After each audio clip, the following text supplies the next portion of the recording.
बघा आमच्यावर तुम्ही विश्वास ठेवा. फौजदार गेल्याचं दुःख आम्हाला बी आहे. आमच्या डोळ्याला डोळा लागत नाही. अन्नाचा घास आमच्या घशाखाली उतरत नाही. फौजदारांच्या मरणाचा सूड घेतल्याशिवाय आम्ही राहणार नाही सांगून ठेवतो तुम्हाला. पण सुनबाई, तुमचं दुःख असं दाबून ठेवू नका. वाट मोकळी करून द्या त्याला.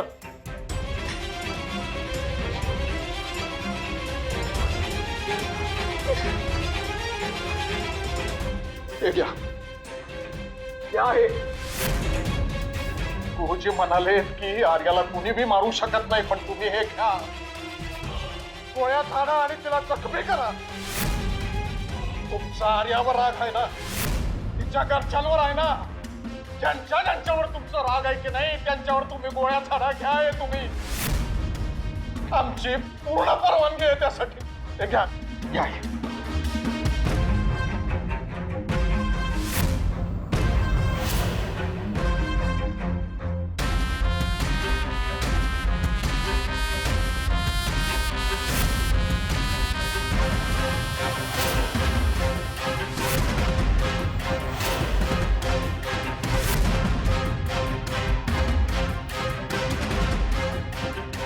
नाही दादासाहेब,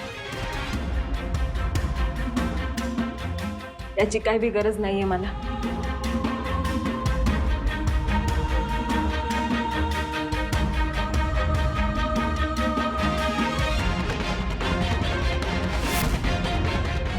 माझ्या वाघाच्या खुनाचा बदला त्यांची ही वाघीनेच घेणार दादासाहेब. त्याच्यासाठी तिला कुठल्या बी हत्याराची गरज नाहीये.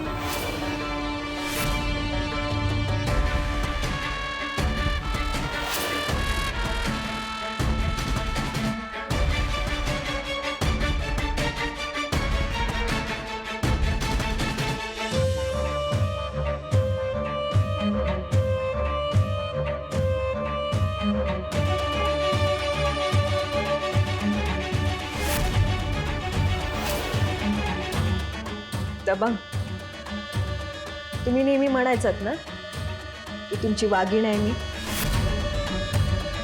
आता हीच वाघीण त्या आर्याच्या नरडीचा खोट घेईल. पण त्या अगोदर तिचं कपाळ पांढरं करायचंय मला. पण फौजदार, त्याच्या आधी मी तुमच्या पुढं शपथ घेते, त्या आर्याला तर मी मारणारच. पण त्या अगोदर पेढा भरवणार तर तो त्या अमोघला.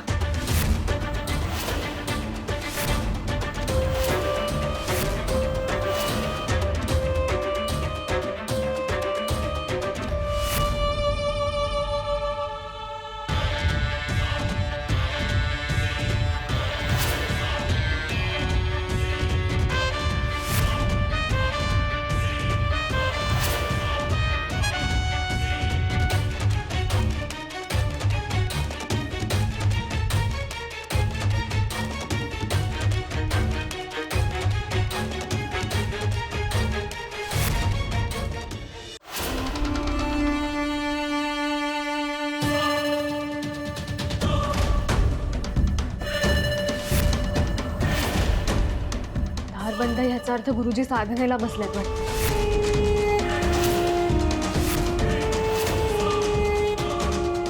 म्हणजे त्यांची भेट होणं शक्य नाही. काय करू? इथूनच बोलून बघू का? तसंच करावं लागेल. गुरूंचे गुरु, विराट गुरु,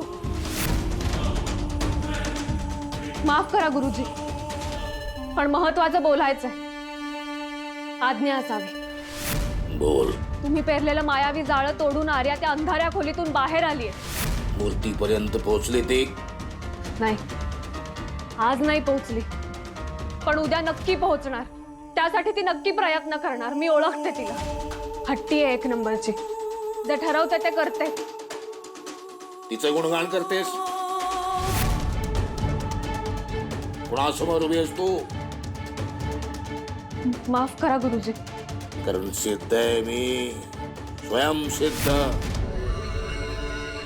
नगण्य ती माझ्या समोर.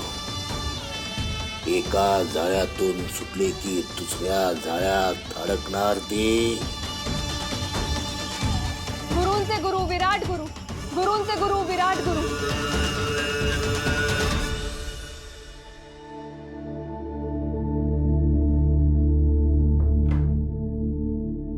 कसं वाटतंय ग आता? बरं आहे. अमुक काय म्हणाला ग? त्याला माझी खूप काळजी वाटते. मला सुद्धा त्याची बाजू कळते, पण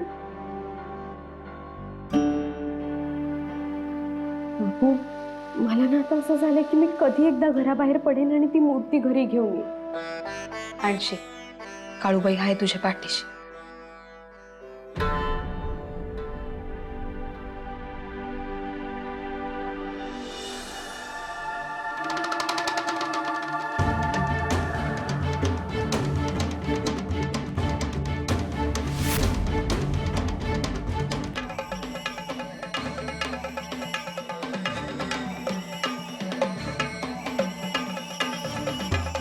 तिमिराच्या आकृतीतून तुला एक नवी शक्ती बहाल करतोय मी. या शक्तीचा वापर करून पाटलाच्या वाड्याभोवती तू एक सुरक्षा कवच तयार करायचं.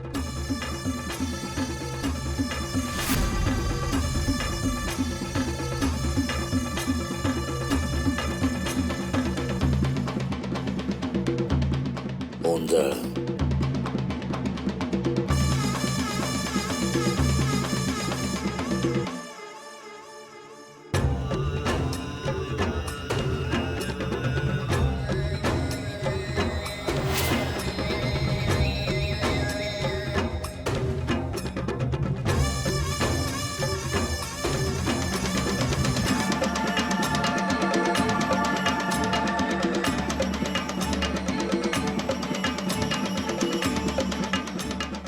ते चक्राता पाटलाच्या वाड्याच्या दिशेनं. आज्ञा गुरुजी.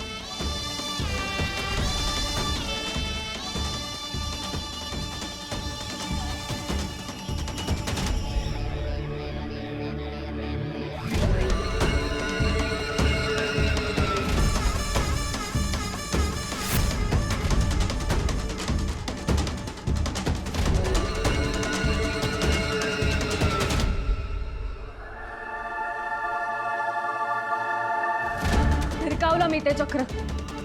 तुमच्या आज्ञेचं पालन केलं मी गुरुजी. आर्या, अंधाऱ्या खोलीतून सुटलीस तू, पण आता कैद होशील स्वतःच्याच घरात. पाटलाच्या वाड्याभोवती माझ्या शक्तीचं कुंपण घातलंय मी. आता कुणीच नाही बाहेर पडू शकणार या वाड्यातून. कैदेत आहेस माझ्या. नजर कैदेत. गुरूंचे गुरु विराट गुरु. गुरूंचे गुरु विराट गुरु. जातीयस खरं. मला ना थोडी काळजी वाटायला लागली बाई. म्हणजे तुला परत कालच्या सारखा काही त्रास होणार नाही ना? नाही काकू, मी ठीक आहे. आणि अहो, आता मला मूर्तीचा शोध ना अर्धवट नाही सोडायचा. मी अमोघला न सांगता चालली. मला माहिती आहे तो रागवणार. आमच्या भांडणाचं ना नेहमी हेच कारण असतं, पण मी त्याला नाही सांगू शकत. पण काकू, अहो, मी त्याला सांगितलं ना तर तो मला जाऊ तरी देणार नाही किंवा स्वतः माझ्याबरोबर यायचा हट्ट करेल. आणि मला ते नकोय, कारण ही जबाबदारी मला एकटीनं पार पाडायची.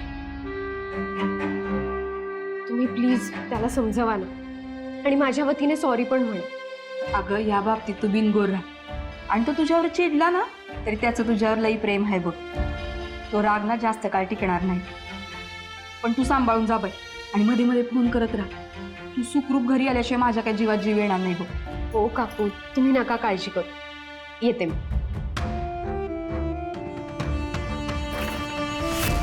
येते. अगं, काय झालं काकू? अहो, एकदम करंट लागल्यासारखं झालं.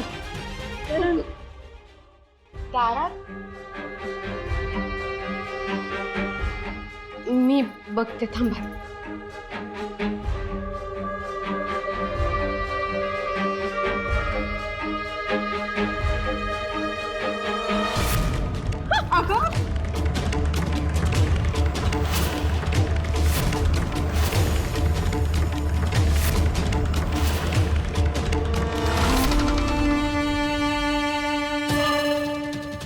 आगीची धग वाढत चालली. याचाच अर्थ आर्या घराबाहेर पडण्याचा प्रयत्न करते. गुरुजी, तुम्ही सांगितलेली गोष्ट यशस्वी होतीये. शेवटी आर्याला रोखलतच तुम्ही. गुरूंचे गुरु, विराट गुरु.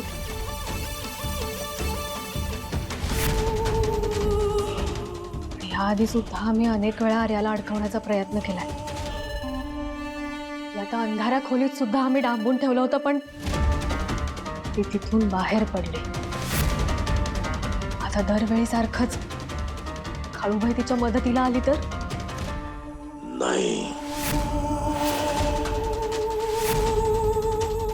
काळूबाई सुद्धा नाही भेदू शकणार. माझ्या काही शक्तीसमोर काळूबाई सुद्धा निरुत्तर होते.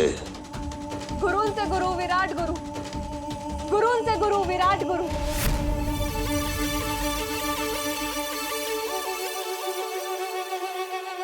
आर्याचं मूर्ती शोधायचं कार्य थांबणार. आता माझी साधना पाटलाच्या घराभोवतीचं कवच आणखीन घट्ट करणार, जे कुणीच ओलांडू शकत नाही. कारण सिद्ध आहे मी, स्वयं सिद्ध.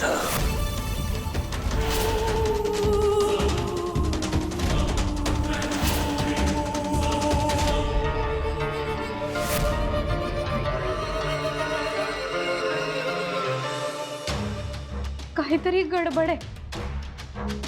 म्हणजे नक्की काय प्रकार आहे? थांब, मी बघते. नाही काकू, तू खूप जोरात करंट लागतोय. थांब.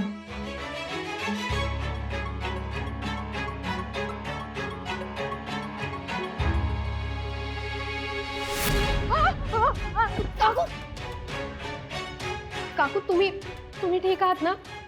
होय.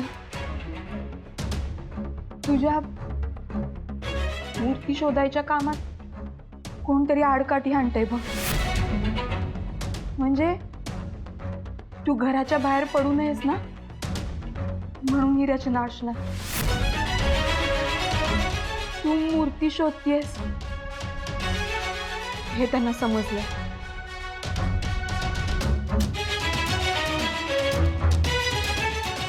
विराटला बाय. म्हणजे तू त्याच्याच तावडीतनं तुझ्या आईबाबांना सोडवलंस. अमोघ बी त्याच्या काळ्या शक्तीला मानत नाही. आणि आता तर तू काळूबाईच्या मूर्तीचा शोध घेतेस म्हणल्यावर तो कुठला गप्प बसणार आहे?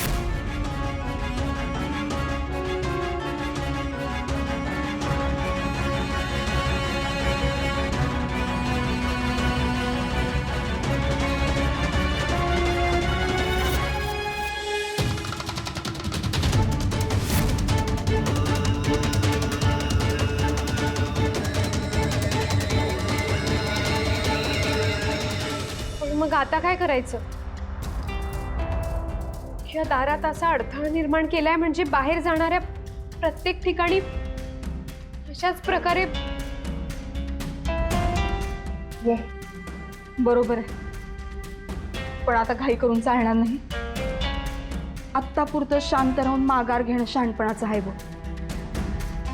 काळूबाईची मूर्ती मला पुन्हा या घरात आणायची, पण घाई करून नाही चालणार. बरोबर आहे तुमचं. मागच्या वेळी सुद्धा असाच त्या त्रिशूळावर हात ठेवला आणि अंधाऱ्या खोलीत अडकले. आता पुन्हा तीच चूक नको. हे बघ, आता पुढचा संकेत ना हा आपल्याला काळूबाईच दे. कवा बाहेर जायचं ते. ठीक आहे.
म्हटलं होतं ना दबंग, तुमची ही वाघीण तुमचा बदला घेऊनच राहणार म्हणून.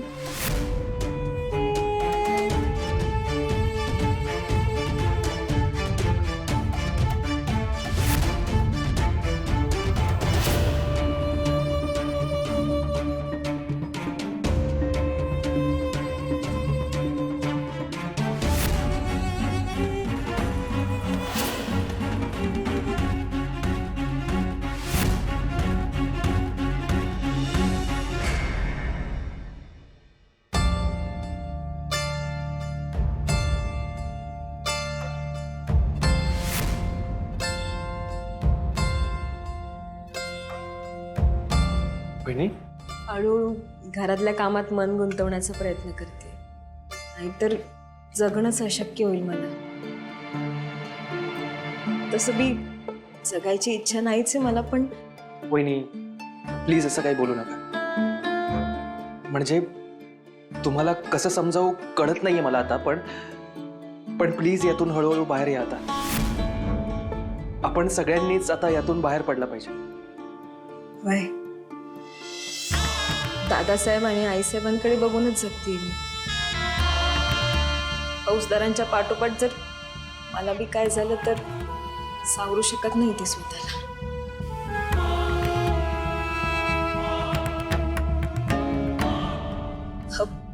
बरं, आर्या कुठे? आर्या काकूंच्या रूम मध्ये असेल कदाचित. आजी नाही असो. काही काम होतं? वय जरा बोलायचं होतं तिच्याशी. मालतीताई, आर्या बोला ना. अहो, तुम्ही केव्हाही माझ्याशी मनमोकळेपणानं बोलू शकता.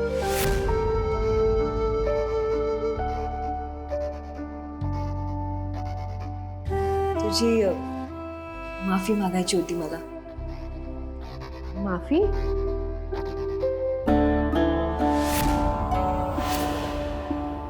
दुःखाच्या भरात मी लई चुकीचं वागले तुझ्याबरोबर. नको नको ते आरोप बी केले आणि आणि तुझा जीव घ्यायचा बी प्रयत्न केला. आर्य, खरंच मला माफ कर. नाही हो मालतीताई, माझा तुमच्यावर अजिबात राग नाही. आणि मालतीताई, तुमचं दुःख इतकं मोठं आहे की त्यापुढे कसला मानअपमान, कसली माफी. जे काही घडलं ते खरंच खूप भयंकर आहे. पण तुम्ही एकट्या नाही आहात, आम्ही सगळे आहोत तुमच्या बरोबर.